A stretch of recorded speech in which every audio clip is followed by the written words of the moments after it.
My name is Super. I am the captain and endgame leader for the Soniqs Rainbow Six Siege team.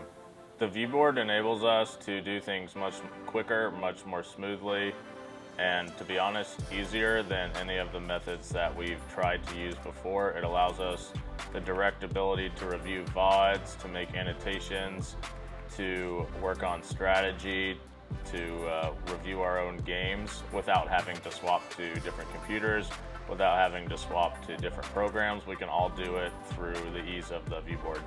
And honestly, it takes 10, 15, 20 minutes just to set up. With the ViewBoard, I'm able to do all of those things, click of my hand or the pen, and pull everything up that I need. And it's a seamless transition, whether I want to review VODs, whether I want to go over strategy, whether I want to work on general notes with the team. You're able to do all of this in a click of a button at basically no setup time. The ViewBoard just offers you so many different options that you can bring to help your team. Whether you're trying to review, whether you're trying to watch games, whether you're trying to talk about strategy, whether you're doing a note-taking session. There are literally endless possibilities that the ViewBoard offers you as a team because you can all gather, you can all contribute, and you can all see it right in front of you.